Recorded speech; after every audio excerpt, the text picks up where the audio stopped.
Indiana Jones and the Dial of Destiny, the fifth and final Indiana Jones movie. Hopefully, the final. They say third time's a charm.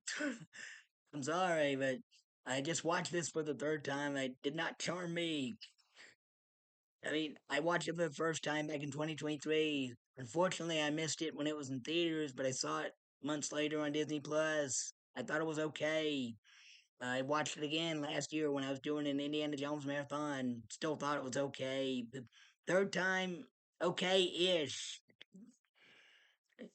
Not a good way to say goodbye to a character that everyone knows and loves. I mean, I already had my doubts about this when it was before it came out in theaters. Even though I missed, like Spielberg was originally going to direct. I'm like, okay, cool, but then he drops out to do something else, and they get James Mangold. Now I like James Mangold. I like his Johnny Cash biopic. I like his Bob Dylan biopic. I love the two Wolverine movies he directed. I like the Ford v Ferrari movie, and that's all the ones of his I've seen that I can remember. If there's any more I've probably seen, but I can't remember, tell me in the comments. Just well, probably you don't know that because you don't know me. But um, all right. The story: Indiana Jones. He's still an old college professor in the year 1969. Vietnam was raging. The Cold War is still going on. Indy's living in this morally gray world where the U.S. government has recruited former enemy soldiers from World War II, Germans to scientists who worked for Hitler to come work for NASA. Indy's pissed off about that. And that's the basic plot summary I heard from James Mangold when he talked about it in an interview before this came out in theaters. And when I heard that, I'm like, oh, this seems like a pretty interesting story, but it wasn't as interesting as I thought it would be. First of all, Dial Destiny. When I first heard that title, I'm like, what the heck is that? And it's some kind of sundial, whatever that Archimedes, the Greek mathematician, had, and has this power to take you back in time. And Indy wants to find it, but not just for archaeology, but also for his son Mutt, because Mutt Williams, that character we were introduced to in Kingdom of the Crystal Skull that we loved, he has died off screen before any of the events of this movie, and well, after the events of the prologue, World War II prologue at the beginning. Which, by the way, that World War II prologue with the young Indiana Jones, where they took this guy who was his like body double for flashback scenes and Age of Adeline. He's the body double again, and they superimpose whatever young Harrison Ford's face CGI over the actor's face, and the voice they try to make it sound Harrison Ford sound younger, but it still sounds old. Yeah. Um, and that prologue, it was it went on for far too long. Didn't need to waste 21 minutes of the movie's time. Could have been shorter. And Toby Stevens, he's got a supporting role. This guy is working for Indy during the war, and after the war, he's the man's goddaughter to the man's daughter, granddaughter, whatever. Helena, played by Phoebe Waller Bridges. I like Phoebe Waller Bridges. She's an alright actress. I thought she was funny in the Han Solo movie as that female robot. L3. But this one, not funny. She was annoying. She was whiny, naggy, always putting Indy down, calling him and saying, "You too old for this," as if he's. Well, she doesn't say that exactly, but that's basically what she says to him. Mostly when she fusses at him, she's basically treats him like he's Murtaugh from Lethal Weapon. You're not in Lethal Weapon, so don't act like you are, lady. And she has more action to do more than Harrison Ford does in the fight scene, because there's so little Harrison Ford can do. He's 81, for goodness sake.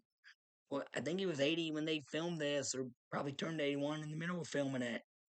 He was 81 when it came in theaters. You know, it would have been a good sidekick if they if they're going to kill off Mark Williams, regardless. If Shia LaBeouf did, I guess he didn't want to come back, so they killed him off. Okay, well, you know, it would have been a good sidekick. Short Round. That's right. That Chinese kid from Temple of Doom, I love that kid. He's my favorite sidekick in the Indiana Jones series. And Temple of Doom is the one with the best action, although it's not my favorite Indiana Jones movie. My favorite from the original trilogy is, well, I guess the one I like most is Raiders of the Lost Ark, but my favorite sequel is Last Crusade. And of course, Sean Connery couldn't come back because he was dead by the time they filmed this. Plus, I think he had dementia. Mm. Anyway, the well, he didn't have dementia when they filmed it because he was dead, but he had dementia over the years. Whatever. Learn to talk right, Brad. Okay, Sulla, he would have made a good sidekick too. I mean, he didn't get to do any action scenes in the other two movies he was in, and sadly, he doesn't do any action in this either. Just a glorified cameo with one or two scenes. That's it. And Antonio Banderas, he's a good actor, but I didn't care for his character. I didn't care for that kid Teddy or whatever that also helps him out near the end. And the villain, played by Mads Mikkelsen, the former war criminal working for NASA, didn't care for him. And the thing with NASA, why was that even needed? I mean, if it was like this, if it had Indy going into space or something, now that would have been cool because he's never been into space before. He could have like went to the moon and searched for this like lost artifact that got lost there. But no, Mars or what? I mean, the fourth movie had him dealing with aliens. That's what the Crystal Skulls were. God, learn to freaking talk, Brad. Oh. Um, Archimedes. How many people know who Archimedes was? I know his name. I know he was a Greek mathematician. That's all I know about the guy. And the time travel thing where they use the Dial of Destiny to go, they go into like 1834, I think, but then they use it wrong and they accidentally send themselves back to the siege of Syracuse during the BC era with this battle between the Greeks and these enemy soldiers. And the bad guys get killed during the battle when they try to fight the Greek soldiers. And the Mad Mickelson, Indiana Jones doesn't even fight him. He gets killed during the crash.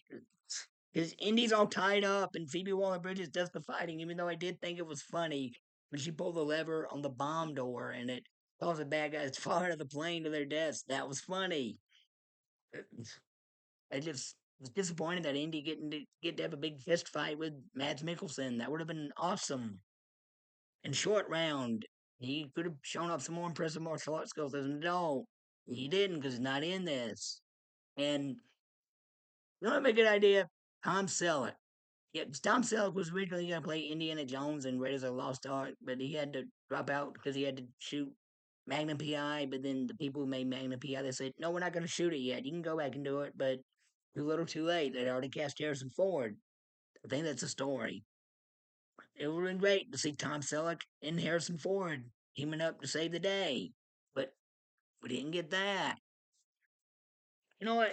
Steven Spielberg had just started working on this back in 2008 after Kingdom of the Crystal Skull was such a success. This would have been better. I mean, it would have been better if he had just directed this like right when it came out back in 2023. When if he didn't drop out, he would have made it a whole lot better than it turned out to be. All right, rant over. Do I hate this movie? No. Do I love it? No. It's okay. It's definitely not a good way to say goodbye to a character that we all know and love. Kingdom of the Crystal Skull said goodbye to him better. And if they just ended it that way, or just done this movie right after that, made it better. Either way, I would have been happy. I just give this movie a thumbs up for what I did like, thumbs down for what I didn't like.